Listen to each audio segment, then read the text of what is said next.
యూట్యూబ్‌లో గ్రో అవ్వాలంటే daily videos పెట్టాలా? లేకపోతే వారంలో ఒక వీడియో, వారంలో 2 వీడియోలు, 3 వీడియోలు ఇలా పెట్టాలా?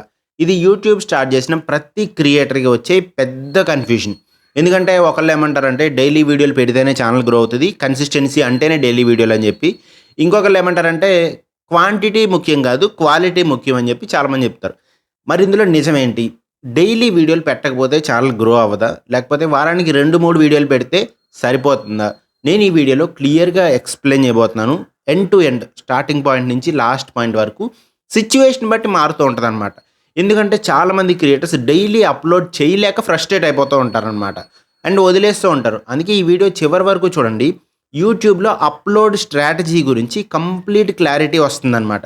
ఇది సిట్యుయేషన్ బట్టి మారుతది. ఒక్కొక్కళ్ళకి ఒక్కొక్కలా ఉంటుంది. ఆ సిట్యుయేషన్ నేను ఎక్స్‌ప్లెయిన్ చేస్తాను. ఫస్ట్ 3 మంత్స్‌లో మనం ఏం చేయాలి? అంటే మనం ఛానెల్ పెట్టిన మొదటి 3 నెలల్లో ముందుగా ఒక విషయం అర్థం చేసుకోండి. యూట్యూబ్ ఛానెల్ ఫస్ట్ 3 మంత్స్ అనేది చాలా చాలా క్రూషియల్. చాలా ఇంపార్టెంట్. ఈ టైంలో చాలామంది చేసే అతి పెద్ద తప్పేంటంటే పర్ఫెక్ట్ వీడియో చేయాలని చెప్పి ఎక్కువ టైం వేస్ట్ చేస్తూ ఉంటారు. లైటింగ్ పర్ఫెక్ట్‌గా ఉండాలి, ఆడియో పర్ఫెక్ట్‌గా ఉండాలి, ఎడిటింగ్ సినిమాటిక్‌గా ఉండాలని చెప్పి ఇలా చెక్కుతూ ఉంటారనమాట. ఒక వీడియో తయారు చేయడానికి 3, 4 రోజులు తీసుకుంటారు. అది చాలా చాలా పెద్ద మిస్టేక్. ఎందుకంటే మొదటి 3 నెలల్లో ఫస్ట్ 3 మంత్స్‌లో మీ గోల్ పెర్ఫెక్షన్ కాదు, ప్రాక్టీస్. మీ గోల్ అనేది పర్ఫెక్ట్‌గా చేయడం, మంచి వీడియో ఇవ్వడం కాదు, ప్రాక్టీస్ ఉండాలనమాట. ఒక చిన్న ఎగ్జాంపుల్ చెప్తా చూడండి. మీరు ఏదన్నా మ్యూజికల్ ఇన్‌స్ట్రుమెంట్ నేర్చుకుంటున్నారు. గిటార్ అవ్వచ్చు, కీబోర్డ్ అవ్వచ్చు. ఫస్ట్ రోజే పర్ఫెక్ట్ మ్యూజిక్ మీరు ప్లే చేయగలుగుతారా? చేయలేరు. మొదట ప్రాక్టీస్ చేస్తారు, మిస్టేక్స్ చేస్తారు. అప్పుడు కొద్దిగా ఇంప్రూవ్ అవుతారు స్లోగా. యూట్యూబ్ కూడా ఎగ్జాక్ట్‌గా అలాగే వర్క్ అవుతదనమాట. అంటే ఫస్ట్ 3 మంత్స్‌లో క్వాంటిటీ మీద ఫోకస్ చేయాలి మీరు. క్వాలిటీ కాదు, క్వాంటిటీ మీద ఫోకస్ చేయాలి. అంటే రోజు వీడియోలు పెట్టాలని చెప్పి నేను అనట్లా. డైలీ వీడియోస్ పెట్టండి, లేకపోతే డైలీ 4 పెట్టండి, 5 పెట్టండి అనట్లా. మీకు కంఫర్టబుల్ అయిన ఫ్రీక్వెన్సీని డిసైడ్ చేసుకోండి. అంటే వారంలో 3 లేదా 4 ఇది క్లియర్ అనమాట.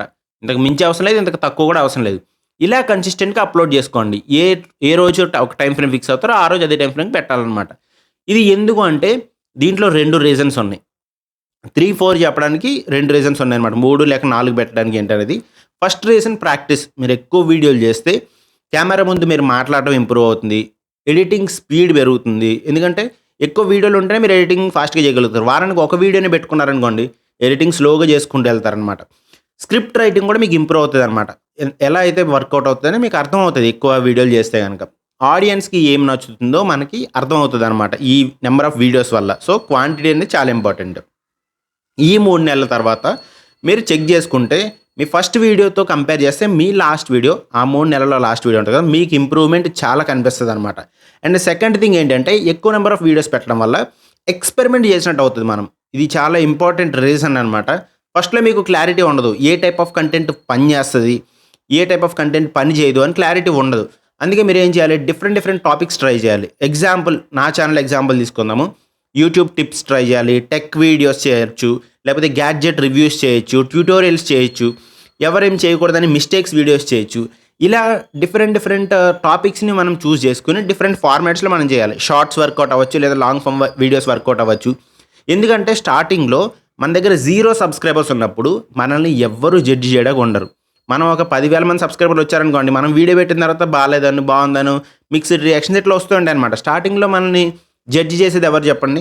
సో, అది మనకి బిగ్గెస్ట్ అడ్వాంటేజ్. సో, స్టార్టింగ్‌లో మన వీడియోస్ ఎటు డైరెక్ట్ అవుతున్నాయని తెలుసుకోవడానికి మీరు ఒక 10 వీడియోలు చేశారనుకోండి, 7 వీడియోస్ వర్కౌట్ అవ్వకపోవచ్చు. 2 వీడియోస్ యావరేజ్ కూడా అవ్వచ్చు. కానీ ఒక వీడియో వైరల్ అయ్యే ఛాన్స్ ఉంటదన్నమాట. అక్కడే మీకు ఫుల్ క్లారిటీ వస్తుంది. ఓకే. ఈ టైప్ ఆఫ్ కంటెంట్ మీద నేను ఎక్కువ ఫోకస్ చేయాలని చెప్పేసి. ఇక్కడ మీరు అర్థం చేసుకోవాల్సిన విషయం ఏంటంటే చాలా ఇంపార్టెంట్ విషయం ఇది. అండ్ వార్నింగ్ అనుకోండి సింపుల్‌గా చెప్పాలంటే బర్న్‌ఔట్. ఈ మిస్టేక్ మాత్రం మీరు అస్సలు చేయొద్దు. డైలీ అప్‌లోడ్ పెట్టేద్దామని రేస్‌లో పడిపోకండి. ఎందుకంటే చాలామంది క్రియేటర్స్ డైలీ పెడుతూ ఉంటారనమాట. 2 నెలల్లోనే బర్న్‌ఔట్ అయిపోతారు. ఇంకా పెట్టినా కూడా వ్యూస్ రావట్లేదు. ఇంత పెట్టినా కూడా టైం వేస్ట్ అవుతుంది తప్ప ఉపయోగం లేదని చెప్పి స్ట్రెస్ పెరుగుతది. మనకు వేరే పనులుండి కూడా పనులు ఆపేసుకొని ఇది చేస్తున్నా స్ట్రెస్ పెరుగుతుంది. మోటివేషన్ కూడా తగ్గుతది. అండ్ యూట్యూబ్ మీద ఇంట్రెస్ట్ కూడా పోతదనమాట. అందుకే సింపుల్ రూల్ ఏంటంటే మీకు కంఫర్టబుల్ అయిన షెడ్యూల్‌ని డిసైడ్ చేసుకోండి. నాకు ఇది షెడ్యూల్ ఈవినింగ్ టైం కుదురుతది. అది ఆడియన్స్ మీకు కరెక్ట్ ఉన్నారా లేదా, ఆడియన్స్ అప్పుడు చూస్తున్నారా లేదా అనే పాయింట్ ఆఫ్ పక్కన పెట్టండి. మీకు కుదిరిన టైమ్ ఫ్రేమ్ ఈవినింగ్ 6 PM అలా అనుకోండి. వారానికి 2 లేదా 3 వీడియోస్ అలా ఫిక్స్ చేసుకోవాలి. కన్సిస్టెంట్‌గా ఉండాలి. నెక్స్ట్ ఈ 3 మంత్స్ టైమ్ ఫ్రేమ్ అయిపోయింది. 3 మంత్స్ స్ట్రాటజీ మీరు వాడేశారు. ఇప్పుడు నెక్స్ట్ క్వెషన్ ఏంటంటే 3 నెలల తర్వాత మీరేం జేయాలి? ఇది ఇంపార్టెంట్ అనమాట. ఇక్కడే చాలామంది క్రియేటర్స్ మళ్ళీ మిస్టేక్ స్టార్ట్ చేస్తూ ఉంటారు. మొదట్లో క్వాంటిటీ మీద ఫోకస్ చేసిన తర్వాత అదే స్పీడ్‌లో వీడియోస్ చేస్తారనమాట. అంటే స్టార్టింగ్‌లో రోజుకొక వీడియో, 2 వీడియోలు పెట్టుంటారు. లేదా వారానికి 3 వీడియోస్, 4 వీడియోస్ అనుకున్నాం కదా! ఇవన్నీ పెట్టుంటారు. కానీ 3 మంత్స్ తర్వాత స్ట్రాటజీ అనేది చేంజ్ చేయకపోతే కొంచెం కష్టమవుతదనమాట. ఇక్కడి నుంచి మీరేం చేయాలంటే క్వాలిటీ ప్లస్ రిసర్చ్ చేయాలి. ఈ 2 ఇంపార్టెంట్. క్వాలిటీ పెంచాలి అండ్ రిసర్చ్ కూడా చేయాలి. ఇప్పుడు మీరు ఆల్రెడీ తెలుసుకున్నారు కదా! ఏ టాపిక్స్ పనిచేస్తున్నాయి, ఏ వీడియోస్‌కి వ్యూస్ వస్తున్నాయి, ఆడియన్స్‌కి ఏం నచ్చుతుంది, మీ ఛానల్‌లో వచ్చిన ఆడియన్స్‌కి ఎలాంటి టాపిక్స్ నచ్చుతున్నాయి అనేది మీకు ఫోకస్ క్లియర్‌గా అర్థమై ఉంటది. సో, ఇప్పుడు మీరు ఫోకస్ చేయాల్సిందేంటి? రిసర్చ్ చేయాలి. రిసర్చ్ చేయడం అంటే పెద్ద బుక్స్ ఏసుకొని కూర్చొని శాసనాల గ్రంథాలు అయ్యి రివ్యూ చేయమని నేను చెప్పట్లేదు. ఎగ్జాంపుల్ మీ దగ్గర ఒక 5 గంటల టైం ఉందనుకోండి. ఫస్ట్ 3 నెలల్లో మీరేం చేస్తారంటే, 1 గంట రిసర్చ్‌కి పెట్టుకోవాలి. నెక్స్ట్ షూటింగ్ 2 గంటలు పెట్టుకోవాలి. అండ్ ఎడిటింగ్ 2 అవర్స్ ఇలా పెట్టుకోవాలనమాట. ఒక వారానికి సంబంధించి మీరు 5 గంటలు ఇలా ప్లాన్ చేసుకోవాలి. ఏమవుతదంటే మీరు నెక్స్ట్ 3 మంత్స్ అయిన తర్వాత ఏమవుతది? రిసర్చ్‌కి మీరు 3 గంటలు పెట్టాలి. ఎక్కువ రిసర్చ్ చేయాలి. షూటింగ్‌కి 1 గంట సరిపోతుంది. ఎడిటింగ్‌కి 1 గంట సరిపోతుంది. ఇలా మారాలి. ఎందుకు? షూటింగ్, ఎడిటింగ్ మీకు టైం తగ్గుతాయి. ఎందుకంటే మీరు ఫస్ట్ 3 మంత్స్‌లో క్వాంటిటీ మీద ఎక్కువ ఫోకస్ చేశారు కాబట్టి, ఈ 3 మంత్స్ తర్వాత నుంచి మీ ఫోకస్ అనేది రిసర్చ్ మీద ఎక్కువ టైం పెట్టాలనమాట. ఎందుకంటే యూట్యూబ్‌లో స్మార్ట్ వర్క్ చాలా ఇంపార్టెంట్. ఊరికే కష్టపడి వీడియోలు పెడదాం, 100 వీడియోలు బ్లైండ్‌గా పెడదాం, అప్లోడ్ చేసేద్దాం అన్నట్టు కాకుండా, అలా చేసినా సరే వ్యూస్ రావు. కానీ ప్రాపర్ రిసర్చ్ చేసి 10 వీడియోలే పెడితే ఆ 100 వీడియోలకి సంబంధించిన రిజల్ట్ అయితే వస్తదనమాట. సేమ్ రిజల్ట్ వస్తది. ఎంతకన్నా బెటర్ రిజల్ట్ కూడా రావచ్చు. సో, రిసర్చ్ చేసుకోవాలి మీరు. ఈ రిసర్చ్ ఎలా చేయాలి? ఫస్ట్ ఆడియన్స్ రిసర్చ్ చేయాలి మీరు. ఆడియన్స్ రిసర్చ్ అంటే ఏంటి? ఆడియన్స్‌ని రిసర్చ్ చేయడానికి చాలా మెథడ్స్ ఉంటాయి. మీకు ఈజీగా అర్థం అవ్వడానికి మనకి యూట్యూబ్‌లో వర్క్ అయ్యే ఫార్మాట్ ఏంటంటే, కామెంట్స్ చదవండి. మీ ఛానల్‌లో వచ్చిన కామెంట్స్. ఆడియన్స్ ఏ క్వెషన్స్ అడుగుతున్నారు? మీ ఛానల్ అనలిటిక్స్ కూడా చెక్ చేసుకోండి. ఏ వీడియోస్‌కి ఎక్కువ వాచ్ టైమ్ వచ్చింది? ఇవి కూడా చెక్ చేసుకోండి. మీకు స్టూడియో అప్లికేషన్ ఇచ్చారు కదా! అది ఓపెన్ చేస్తే ఇది ఇష్యూ అయిపోద్దామా అట్లా అనుకోకుండా, మల్టిపుల్ టైమ్స్ అయినా సరే ఓపెన్ చేసుకొని మీరు అనాలిసిస్ చేసుకోండి. మన ఆడియన్స్ ఎక్కడి నుంచి వస్తున్నారు? ఏ టాపిక్స్ మీద ఇంట్రెస్ట్ ఉంది? ఏం క్వెషన్స్ అడుగుతున్నారు? దాని గురించి మీరు క్లియర్‌గా ఒక ఐడియా తెచ్చుకోవాలన్నమాట. ఓకే, నా టాపిక్ ఇదని చెప్పి మీరు అనుకోవాలి. ఇంకొక టాపిక్ ఏంటంటే ఎడిటింగ్. ఇది చాలామంది క్రియేటర్స్ అనుకుంటారు సినిమాటిక్ ఎడిటింగ్ చేద్దాము, హెవీ ట్రాన్సిషన్స్ పెడదాము, సౌండ్ ఎఫెక్ట్స్ పెడదాము, అన్నీ ఉంటేనే వీడియో వైరల్ అవుతుంది అని చెప్పేసి చాలామంది అనుకుంటూ ఉంటారనమాట. అండ్ అక్కడే కొంచెం మనీ కూడా ఇన్వెస్ట్ చేస్తూ ఉంటారు ఎడిటింగ్‌కి ఇద్దామని చెప్పి. చిన్న వీడియోకి 5,000 లేకపోతే 2,000, 3,000 ఎట్లా ఇచ్చి ఎడిటింగ్ చేసుకొని ఉంటారనమాట. ఆడియన్స్‌కి కావాల్సింది వాల్యూ. కంటెంట్ యూజ్‌ఫుల్‌గా ఉంటే సింపుల్ ఎడిటింగ్ ఉన్నా సరే వీడియో వైరల్ అవుతదనమాట. సో, అన్నెసెసరీగా ఎడిటింగ్ మీద లేకపోతే ఎడిటింగ్ నేర్చుకోవడం మీద ఎక్కువ టైం వేస్ట్ చేయొద్దు. బేసిక్ ఎడిటింగ్ నేర్చుకోండి. మీకు కావాల్సిన ఎడిటింగ్ నేర్చుకోండి. మీ టైప్ ఆఫ్ వీడియోస్‌ని బట్టి ఓకే, ఇలా చేద్దాం, ఇలా చేద్దాం అని సింపుల్ ఎడిటింగ్ మాత్రం నేర్చుకోండి. మీరు ఒకవేళ అడ్వాన్స్డ్ గ్రాఫిక్స్ అయి నేర్పిస్తున్నారనుకోండి, ఖచ్చితంగా మీరు అంతా నేర్చుకోవాలి. అలా కాకుండా బేసిక్ ఎడిటింగ్ అయితే నేర్చుకోండి. అండ్ కన్సిస్టెన్సీ గురించి మనం మాట్లాడుకుందాము. ఇక్కడ ఒక చాలా మిత్స్ ఉన్నాయన్నమాట. చాలామంది ఏమంటారంటే డైలీ అప్లోడ్ చేస్తేనే కన్సిస్టెన్సీ అంటారు. అది కంప్లీట్లీ రాంగ్. కన్సిస్టెన్సీ అంటే సింపుల్‌గా మీరు ఏ షెడ్యూల్ డిసైడ్ చేసుకుంటే దాన్ని రెగ్యులర్‌గా ఫాలో అవ్వడము. అంటే డైలీ పెడదామనుకుంటే అది కన్సిస్టెన్సీయే. వారానికి 3 పెడదామనుకున్నా అది కూడా కన్సిస్టెన్సీయే. లేదా నెలకి ఒక 5 పెడదామని అనుకున్నా అది కూడా కన్సిస్టెన్సీనే. సో, వారంలో 3 పెట్టినా లేకపోతే ఈ ప్రతి వారం 3 పెట్టుకుంటా వెళ్తే కరెక్ట్ టైమ్ ఫ్రేమ్‌కి మండే పెడుతున్నారు, వెడ్నెస్‌డే పెడుతున్నారు, మళ్ళీ సాటర్డే పెడుతున్నారు. ఇది మళ్ళీ మీరు రిపీట్ చేసుకుంటా వెళ్ళడమే కన్సిస్టెన్సీ అనమాట. సేమ్ అదే ఫార్మాట్ మీరు రిపీట్ చేసుకుంటూ వెళ్ళాలి. యూట్యూబ్‌ని ఎప్పుడైనా సరే ఒక మారథాన్‌లా తీసుకోవాలి. స్ప్రింట్ కాదు. ఇది నేను పదే సార్లు చెప్తాను అనమాట. స్ప్రింట్ అంటే ఏంటి? ఇక్కడ నుంచి కొంచెం దూరం పరిగెట్టేస్తే విన్ అయిపోతాం అనమాట. అలా కాకుండా మారథాన్ అంటే పరిగెడుతూనే ఉండాలి. కిలోమీటర్స్ పరిగెడుతూ ఉండాలి. చాలా ఫాస్ట్‌గా రన్ చేసేసి షార్ట్ డిస్టెన్స్ కవర్ చేసేయడం కాకుండా, మారథాన్ అంటే లాంగ్ జర్నీ అనమాట. స్లో ప్రోగ్రెస్ ఉంటది. కొంచెం ఒకళ్ళని దాటుకొని ముందుకెళ్తూ ఉంటాం. సో, కన్సిస్టెంట్ ఎఫర్ట్స్ కూడా పెడుతూ ఉంటాం. ఇక్కడ యూట్యూబ్ కూడా అంతే అనమాట. కొన్ని వీడియోస్ సడన్‌గా వైరల్ అవుతూ ఉంటాయి.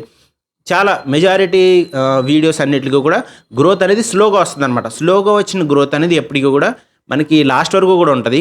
అండ్ మన ఛానల్‌ని స్ట్రాంగ్ ఫౌండేషన్ ఇవ్వడానికి కూడా హెల్ప్ అవుతాయి అనమాట. సో, ఫాస్ట్ రేస్‌లో పడకండి. డైలీ అప్లోడ్స్ అనే ఆ మాయలో పడకండి. ఒక అడ్వైస్ ఏంటంటే డైలీ అప్లోడ్ ఈ రేస్‌లో పడిపోకండి. ఇది చాలా స్ట్రెస్‌ఫుల్ కూడా ఒక రకంగా చెప్పాలంటే. మీరు చేయగలుగుతుంటే చేయొచ్చు. స్ట్రెస్‌ని హ్యాండిల్ చేయగలిగితే చేయొచ్చు. సింపుల్ స్ట్రాటజీ ఫాలో అవ్వండి. ఫస్ట్ 3 నెలల్లో ప్రాక్టీస్, ఎక్స్‌పెరిమెంట్ ఈ మాత్రం ఫిక్స్ అనమాట. ఆ తర్వాత నుంచి మీరు రిసర్చ్, క్వాలిటీ. అఫ్‌కోర్స్ మీ ఛానల్ ఆల్రెడీ చాలా ఇయర్స్ అయిపోయిందనన్నా సరే ఇప్పటి నుంచి స్టార్ట్ చేయండి. నెక్స్ట్ 3 మంత్స్ టార్గెట్ ఇలా ఉండాలి. ఆ 3 మంత్స్ తర్వాత నుంచి రిసెర్చ్ అండ్ క్వాలిటీ మీద మీరు స్లోగా గ్రో అవ్వాలన్నమాట. ఎప్పుడైనా ఒకటే గుర్తుపెట్టుకోండి, యూట్యూబ్ అనేది మారథాన్. చాలా బాగా గుర్తుపెట్టుకోండి. మనం పరిగెడుతూనే ఉండాలి. అఫ్‌కోర్స్ మనం ఏదో ఒక రోజు రివార్డ్ అవుతాం దానికి. మనం ఎంత పరిగెట్టినా అవ్వట్లేదంటే మనం ఏదో ఒక మిస్టేక్ చేస్తున్నట్టు అనమాట. ఆ మిస్టేక్స్‌ని మనం కవర్ చేసుకుంటూ ఉండాలి. కొద్దిగా ఇంప్రూవ్ చేసుకుంటూ స్టెప్ బై స్టెప్ వెళ్తూ ఉండాలి. ఎందుకంటే యూట్యూబ్ ప్లాట్‌ఫామ్‌లో ప్రతి ఒక్క క్రియేటర్, వేరే అదర్ క్రియేటర్, ఎవ్రీ క్రియేటర్ మన కాంపిటీటర్ లెక్కే అనమాట. సో మీకు ఈ వీడియో నచ్చిందనుకుంటున్నాను. డైలీ అప్లోడ్ అనే ఫిలాసఫీ తీసేయండి. కన్సిస్టెంట్ అప్లోడ్స్ అనేది పెట్టుకోండి. ఫస్ట్ 3 మంత్స్ అలా. నెక్స్ట్ దాని తర్వాత ఎలా చేయాలనేది ఒక ప్రాపర్ ప్లాన్ ప్రకారం మీరు ముందుకు వెళ్ళండి. మీరు కూడా గ్రో అవ్వాలి. నేను కూడా గ్రో అవ్వాలి. అందరం కలిసి గ్రో అవుదాం అనేది మన ఛానల్ కాన్సెప్ట్. మీకు కూడా తెలిసిన విషయమే. ఈ విషయం మీకు నచ్చితే గనక మీరు డైలీ అప్లోడ్ చేస్తున్నారా లేదా అనేది కింద కామెంట్ సెక్షన్‌లో మెన్షన్ చేయండి. ఆ డైలీ అప్లోడ్స్ కూడా ఎలా చేస్తున్నారు?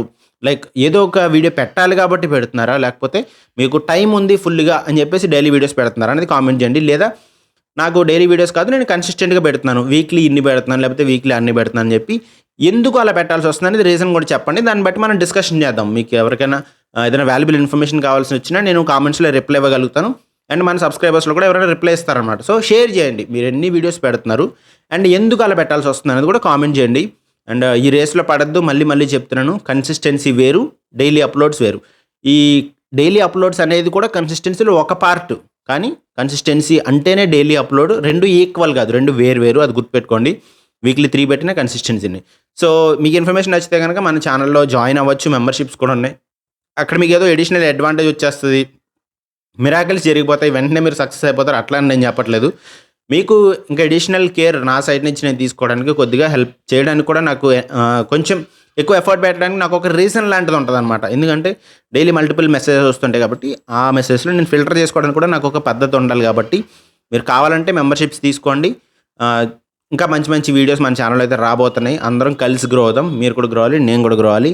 Thank you very much. Vikas Telugu tech signing off. By.